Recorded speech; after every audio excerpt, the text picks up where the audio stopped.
Okay, I've got a job to do today.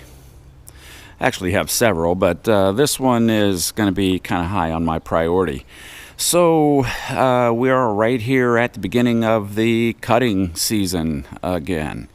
So late March, and it's definitely out. I've already accomplished the cut, went through from front to back, and pretty much accomplished a full first cut of the year. So anyway, I got the Hustler out, the Fastrak Super Duty that I bought a couple of years ago.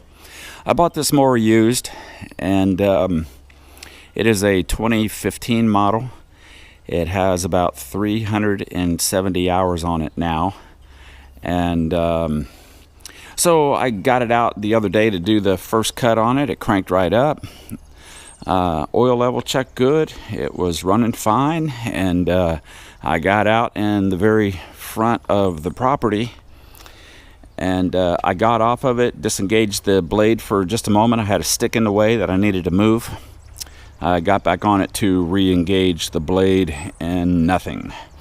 And so what I found out was right here, my belt broke, which was kind of unusual to me. I'm going to get this thing off and look at it real good, because that was kind of a weird break. It's just like it's split in one place right there.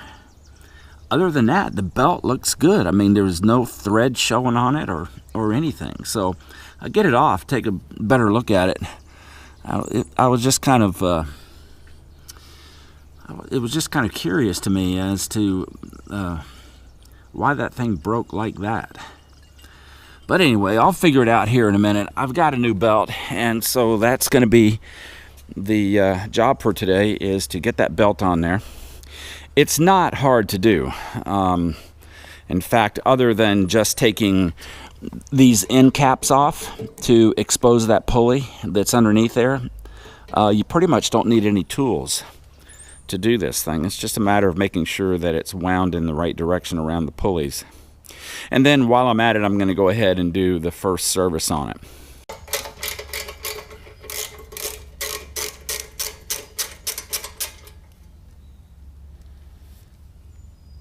So we just got two bolts that hold these end caps on, one right here on the front side and another one on the back side. They are 1/2 inch standard.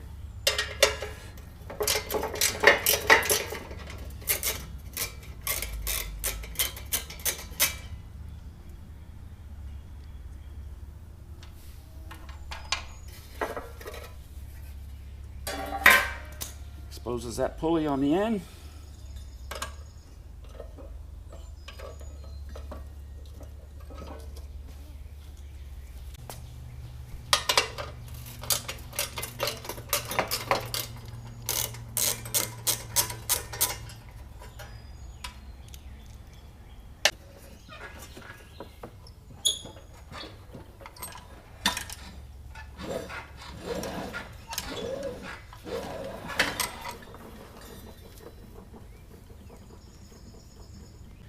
Alright, so there it is. That's why I say that this was kind of unusual. I mean, look at that belt. I mean, there's hardly any wear on it at all. There's no thread showing. It's not fraying. It's not even fraying on the edges. All in all, I mean, there's just a little bit of fraying right there, but all in all, if I were to look at this belt up underneath there, I wouldn't even have considered changing this. And then you can see the two ends. It's just like it's a nice clean break right in one specific area with no fraying around it at all. That's just kind of a weird, break on a belt like that. All right, let's get the other one on.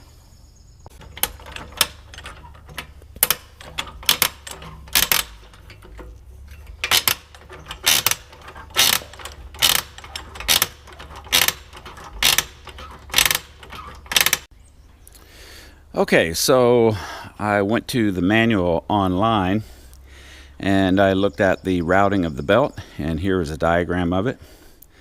So I'm going to start back here in the back. This is where the clutch assembly is located, coming out of the bottom of the engine crank. And then this will be the configuration for routing the belt. So let's do it. Okay, so I want to put the belt around the back pulley first, around the clutch mechanism. So what I want to do is I want to feed the belt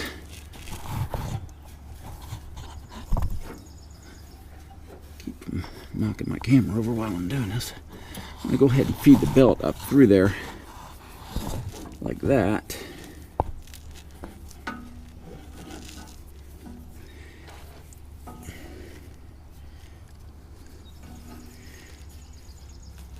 And wrap it around my pulley right here first. Okay, I've got it around the back pulley. And so now what I'm going to do is route it as advertised. So this pulley, so what I've done is just I've just fed the belt up between these two pulleys right here. And so this pulley right here, you can just tell by its shape right there that it's going to take the flat side of the belt. And then I'll bring it out here. You can tell by the shape of this pulley that it's kind of V-shaped right here. So it's going to take the V side of the belt, come back across the front. This pulley right here also takes the V side.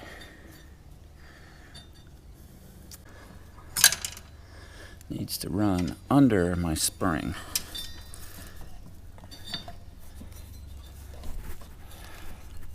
Wrap it around there.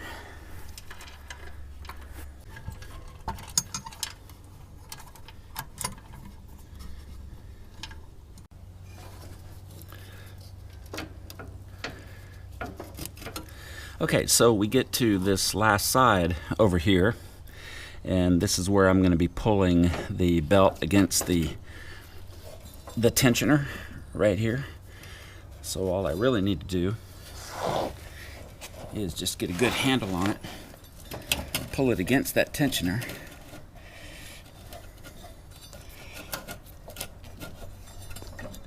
and see if I can get it fed in there.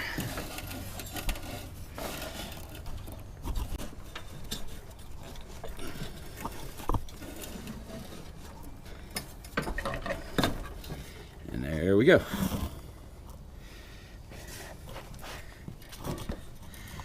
Okay. So it's a little bit of a pulling action in there, but it's okay. So we got everything in there the way that we want. I couldn't remember whether this belt went above or below the spring, but it obviously goes below it. Okay. Make sure we have it on in the back, and it is. And that's it.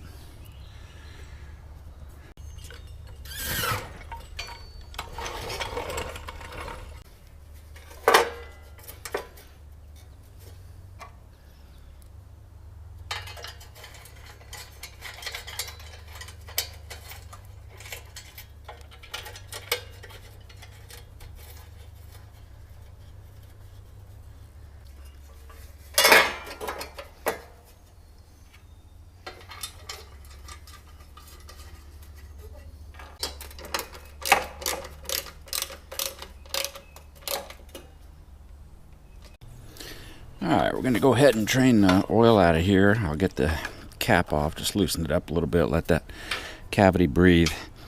So right here what I want to do is I just want to back this out a little bit.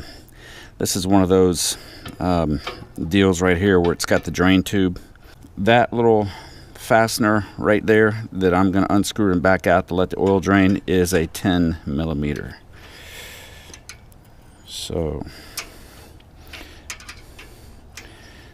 try my best not to drop my wrench. in the bucket of oil. That's always bad when that happens.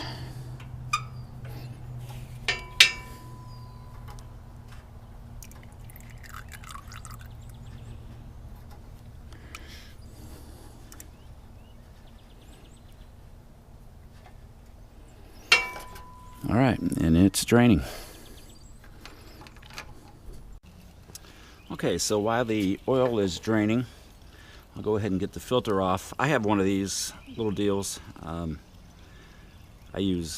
have this one for when I change the oil filters on my Harley, but I wasn't sure, but it actually fits this, so that was good that I had one of those already. And this is kind of a tight spot right here, so I think that right there will be perfect.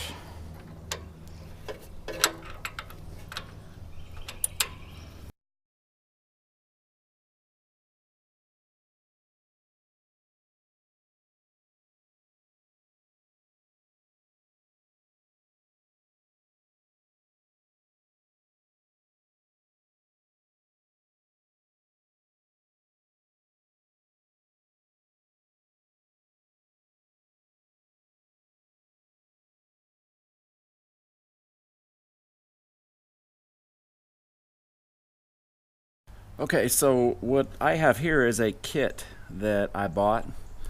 It's put out for Kawasaki engines. I actually picked this up at the local dealer that sells Hustlers, even though I didn't buy mine from a dealer. I bought it used from an individual. But they sell these online as well, but I got it from the dealer.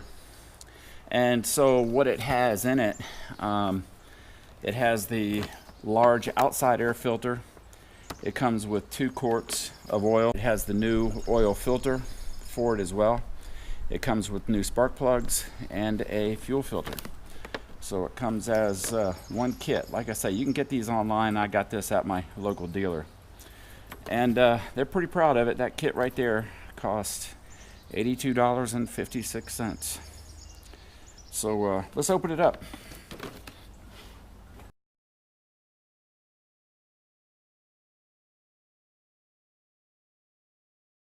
Alright, awesome. Comes with instructions. Most of that I've already done.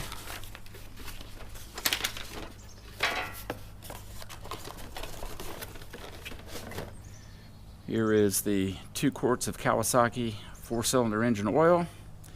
Kawasaki brand, of course. 20 weight 50 is what's recommended.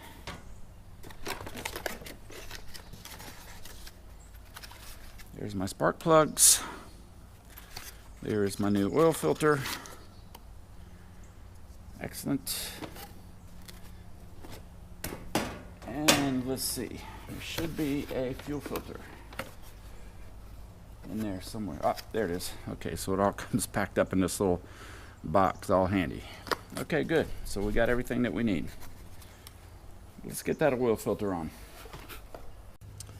Alright, so we're going to get that oil filter back on there again. And of course, you know, best practices for doing that is just take a little bit of the love juice from the oil that you just got out of there and put it around that seal. This would be your best practices for doing that. I always put a little bit here on the thread as well, and that'll help that thread in there a little easier, hopefully.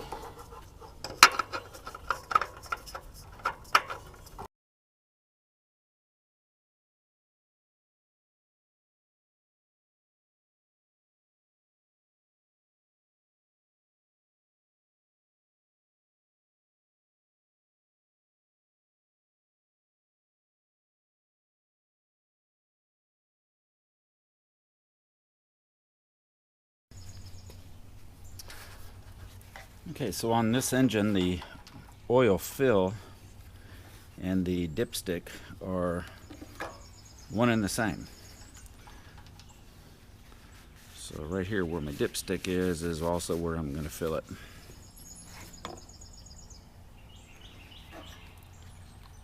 And that's kind of a weird angle down in there, and I got to looking around at some of my funnels, and I came across this thing. I don't know where I got it from, but It comes apart, so you can use it kind of like that, or you can put this little angle on it, which I think is going to be perfect for this job.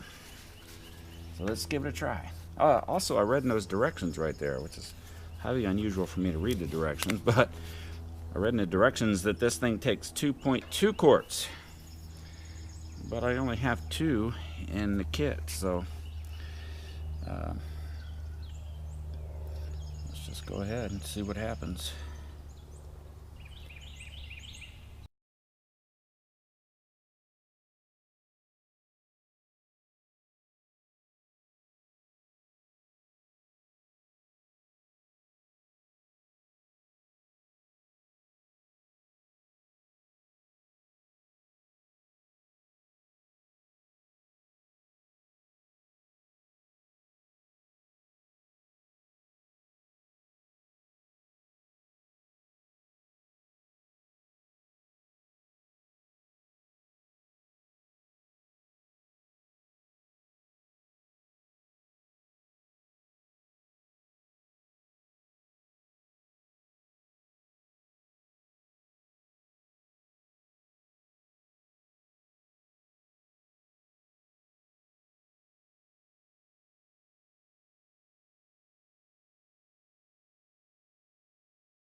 Alright, let's get this air filter outer element.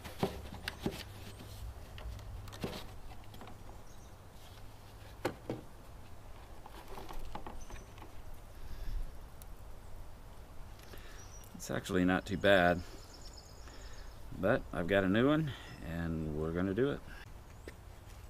Alright, so we've got the inner and outer filter.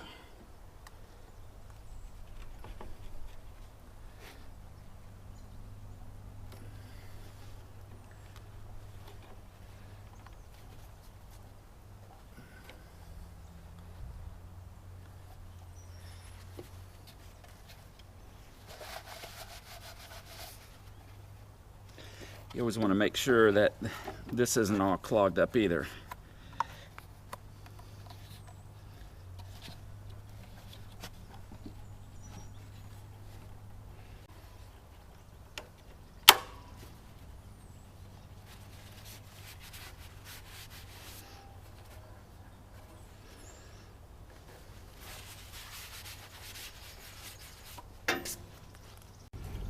Alright, so now we'll do the fuel filter.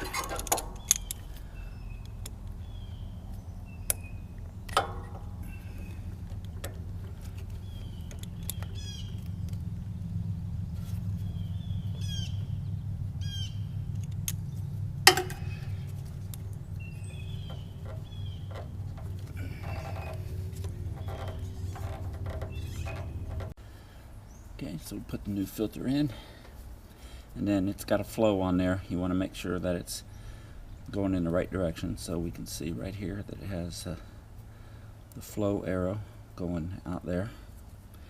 And so this is the way we want it to go. This is the line that's coming into the engine right here. So fuel is flowing to the engine.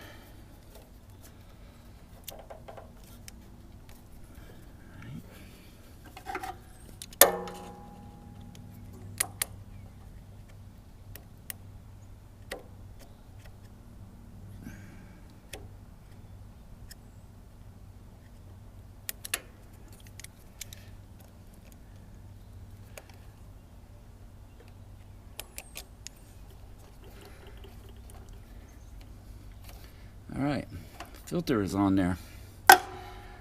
Something else,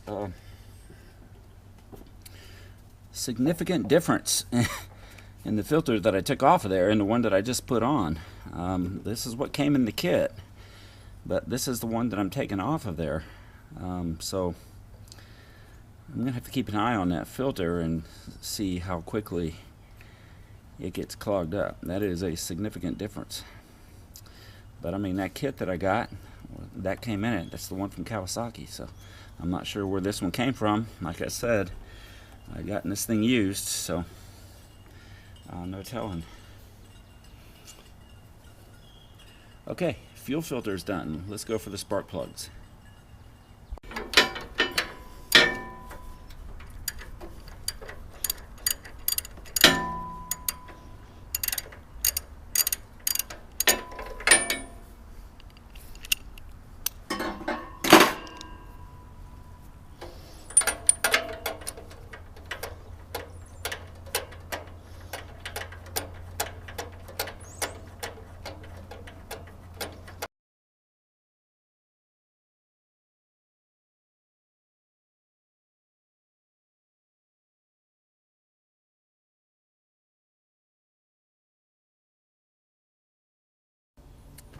Alright, so this plug over here on this forward side,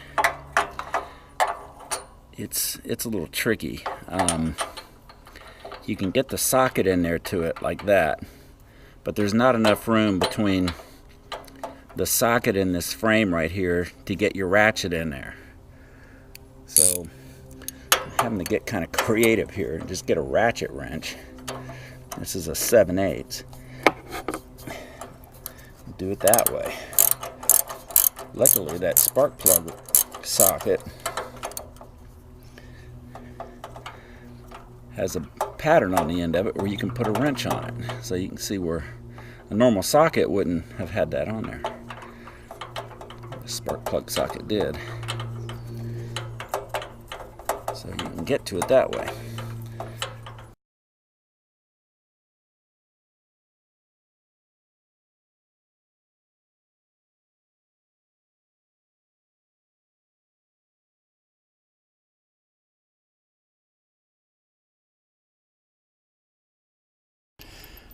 Okay, and the manual is calling that the gap on these new plugs is 28 to 32 thousandths. So I have pulled out my trusty spark plug gauge right here. Probably not going to be able to see it because of the reflection. Maybe not, I don't know.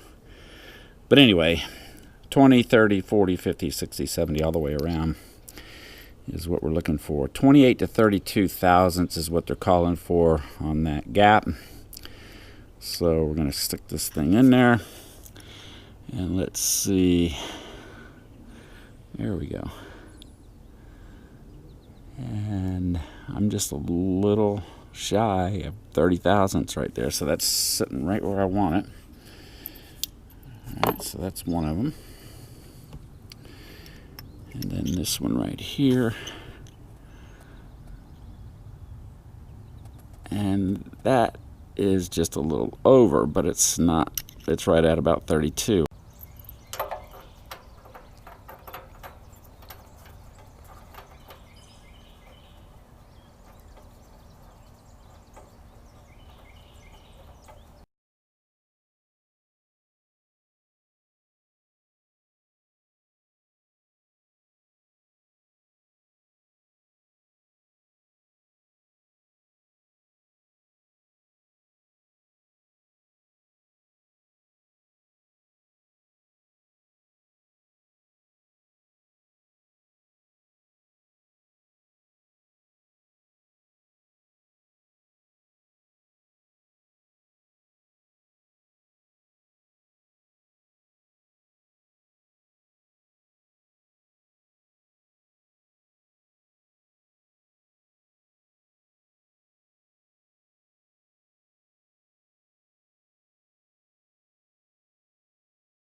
Okay, the only other thing that I need to do is I'm going to lift this thing up and I am going to change the blades.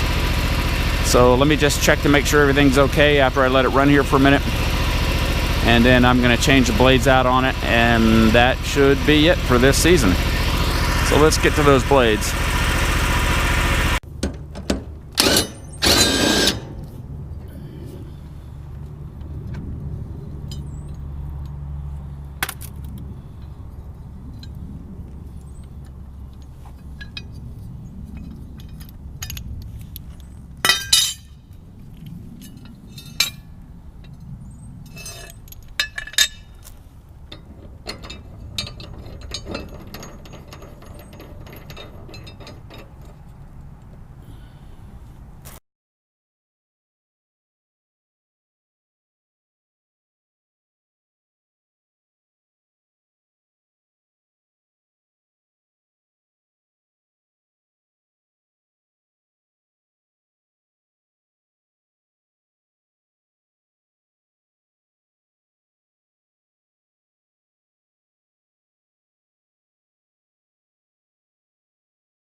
Bump my head.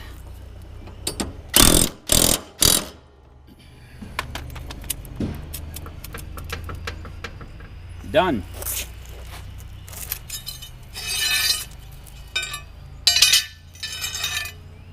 These blades were actually in pretty good shape.